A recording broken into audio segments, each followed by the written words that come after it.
Tatlong buwan na rin ang lumipas, pero parang kahapon lang nang mawala ka. Tahimik pa rin ang lahat, at ako nandito pa rin.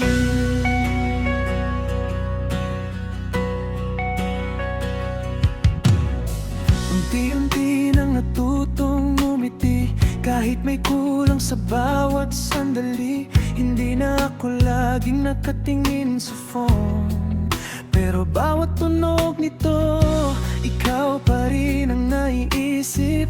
Marami nang nagbago sa paligid, pero may isang bagay na hindi umusad: ang puso kong naiiwan. Kitang nakausap,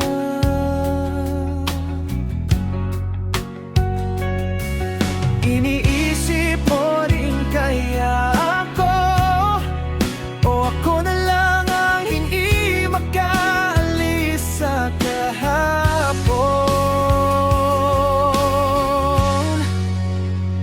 Hanggang ngayon, ikaw pa rin ang unang pumapasok sa isip ko. Hanggang ngayon, hindi pa rin nawawala ang mga baka.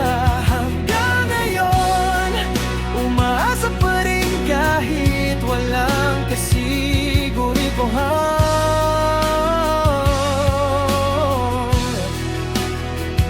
Hanggang ngayon, ikaw pa rin ang hinihintay ng puso ko.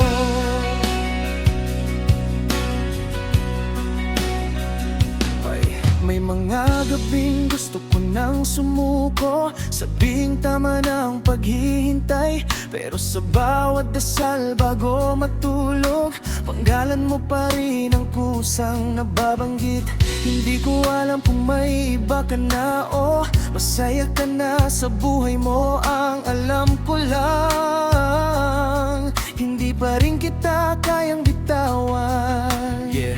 Sabi nila oras lang daw ang kailangan, pero bakit habang lumalayo ang araw, mas lalo kong nararamdaman ang pagkawala mo.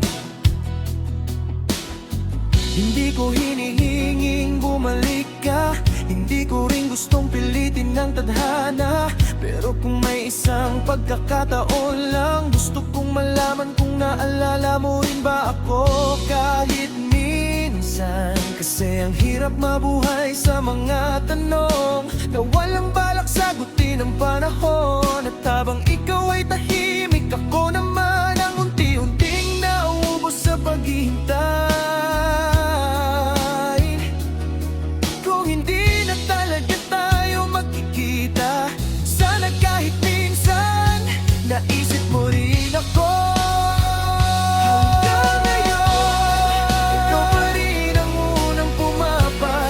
Sa isip ko hanggang ngayon, hindi pa rin nawawala ang mga baka. Hanggang ngayon, umaasa pa rin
pa rin ang hinihintay.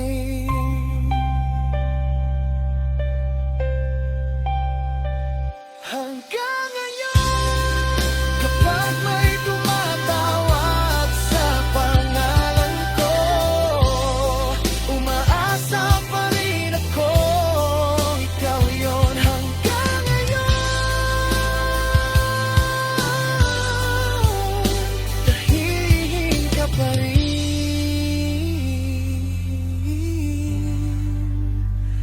At ako